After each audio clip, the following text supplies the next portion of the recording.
Ito po yung aking talong. Gusto ko pong ituro sa inyo kung paano ko po yan napabunga. Isa po sa napakahalaga na magpabunga ng talong ay pagpupruning. Kung paano ko po i-pruning to, ipapakita ko po sa inyo. Siyempre, bago natin gamitin itong gunting ito, dinisinfectan po natin ito. Ito po yung aking mga talong. Ang pagpupruning po, tatanggalin po natin yung mga dahon na hindi na po kailangan. Yan po. Una po, bakit po kailangan natin i-pruning to? Para po, kasi po unang-una,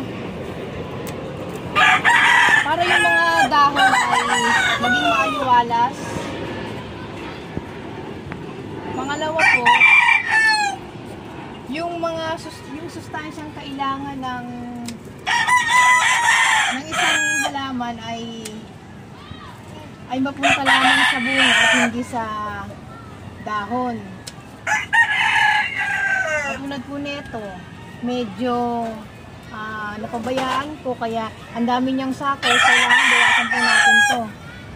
Ito po.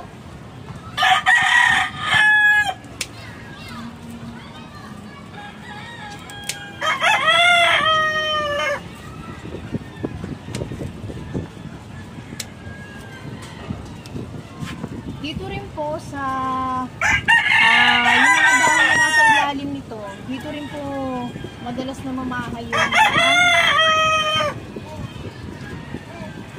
yung mga insekto, kaya kailangan tanggalin po natin yan.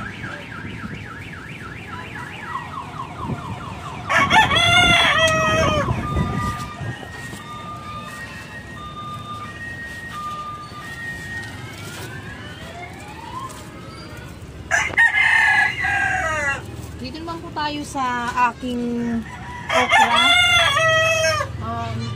Kung paano ko pruning yan. Ngayon po, kailangan po talaga natin bawasan para mag-focus po siya sa bunga.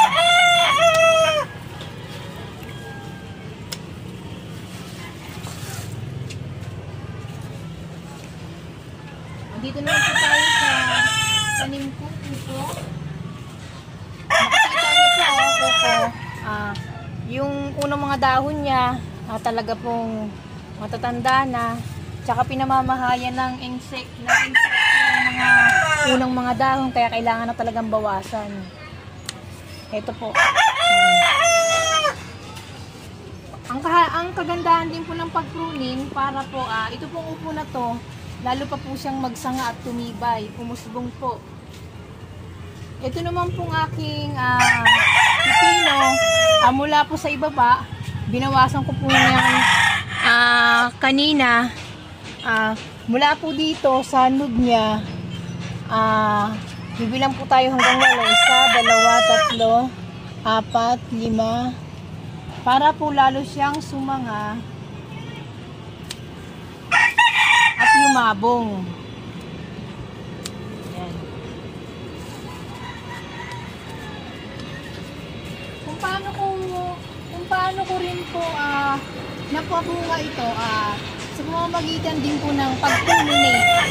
Siyempre po, nasa urban gardening po tayo, hindi po ganun kalalaking mga container o paso ang ating mga sa pamumulaklak naman po, no, para matuloy po yung bunga ng ating mga tanim, ay kung okay naman po na yung mga lupang mga ginamit natin at yung mga organic materials na ginamit natin, sa pumulaklak naman po ay nagtataka kayo kung bakit hindi natutuloy yung bunga. Maaaring kulang tayo sa pollinators.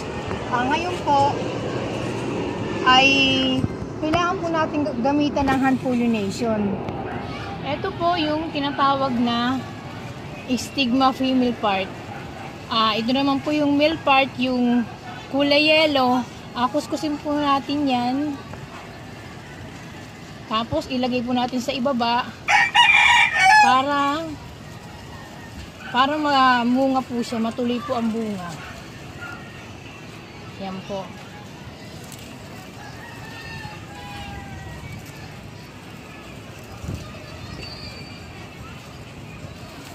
Kung makikita nyo po yung aking mga talong, ito po. Ito rin po. Tuloy na siya. Ito po yung talong ko na bilog ang bunga ng talong. Ito po. Sana po ay nagustuhan nyo po ang aking video. Huwag nyo pong kalimutan mag-subscribe, like and share, at i-click ang notification bell para sa mga susunod ko pa pong video.